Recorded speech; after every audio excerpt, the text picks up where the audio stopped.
Hello, welcome back to my channel. আমি পূজা। আশা করি তোমরা সবাই ভালো আছো, সুস্থ আছো। আমি খুব ভালো আছি।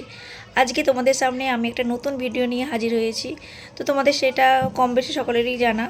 আমি আজকে কি রেসিপি তোমাদের সামনে নিয়ে হাজির হয়েছি তোমরা সেটা এখন দেখতে থাকো, কেউ স্কিপ করো না। আশা করি ভিডিওটা দেখো, নিশ্চয়ই ভালো লাগবে। চলো বন্ধুরা, আমি ফাইনালি কিচেন রুমে চলে এসেছি। এবার তোমাদের সামনে কি রেসিপি নিয়ে হাজির হয়েছি নিশ্চয়ই তোমরা টাইটেল থাম্বনেল দেখে বুঝেই গেছো। চলো এখন দেখতে থাকো, কেউ স্কিপ করবে না।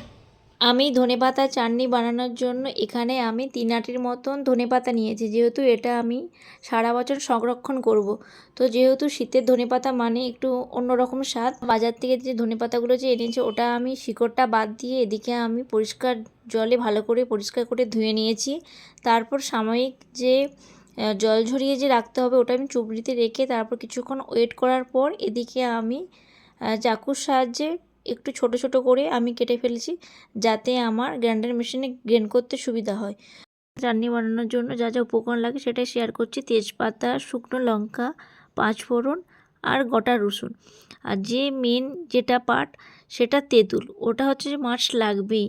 আর এদিকে আমি তেঁতুলটা কিছুক্ষণ গরম জলে ভিজিয়ে রেখেছি। তারপর ওটা আমি একটু হাত দিয়ে ভালো করে একটু ম্যাশ করে নিয়ে যে ওই তেঁতুলের যে পালটা সেটা আমি ওটা আমি নিয়ে নিচ্ছি। তেঁতুলের সঙ্গে মশলাগুলো লঙ্কার গুঁড়ো, তারপর এদিকে আমি হলুদ গুঁড়ো অ্যাড করছি।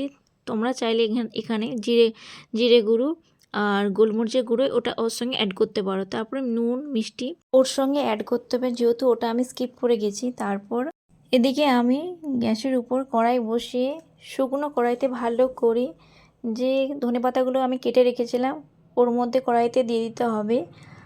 আর তারপর কিছুক্ষণ পর একটু নাড়াচাড়া করে 2-3 মিনিটের মতন যে এক্সট্রা যে জলটা ছিল ওর মধ্যে ভালো করে শুকনো করে নিতে হবে, বাষ্প যেন না থাকে। তো তারপর এদিকে আমার 2-3 মিনিট পর নাড়াচাড়া করে আমার ভাজা ভাজা হয়ে গেছে। এদিকে আমি মিক্সিং জারে, যেহেতু আমি সারা বছরের জন্য করছি, আমার পরিমাণটা অনেকটাই বেশি, তো একবারে আমার মিক্সার মেশিনে হচ্ছে না, আমি দুবার ধরে এটা আমি পেস্ট বানিয়েছি। তারপর আমার এদিকে পেস্ট বানানো একদম কম কড়াইতে তেল দিয়ে দিচ্ছি, যেহেতু আমার তেলের পরিমাণটা এখানে অনেকটাই বেশি। আর আমি এটা যেহেতু আমার আচারটাও পরিমাণে অনেকটাই বেশি আছে, তো সেই জন্য আমি তেলের পরিমাণটা এখানে অনেকটাই দিয়েছি। পরে তেলটা ভালো করে গরম হয়ে যাওয়ার পর ওর মধ্যে 5 ফোড়ন, শুকনো লঙ্কা, তেজপাতা, তারপর একটু লাল লাল করে একটু 2-3 মিনিটের মতো নেড়ে নিতে হবে। ওর মধ্যে গোটা যে রসুন আমি ছাড়িয়ে রেখেছিলাম ওর মধ্যে দিয়ে দিতে হবে, একটু লাল লাল করে ভেজে নিতে হবে লো টু মিডিয়ামে আঁচ রেখে দিয়ে গ্যাসের চুলা। তারপর ওর মধ্যে একটু নুন দিচ্ছি, যেহেতু আমি ওই তেঁতুলের যে পাল্পটা ওর মধ্যে আমি নুন দিতে ভুলে গিয়েছিলাম, সেই জন্য এখানে আমি নুন অ্যাড করছি। তো দেখতেই পাচ্ছ বন্ধুরা। তারপর যে তেঁতুলের যে পাল্পটাও আমি রেডি করে রেখেছিলাম ওর মধ্যে করে দিয়ে নিয়ে এই তেঁতুলের সঙ্গে একটু অ্যাড করে নিচ্ছি।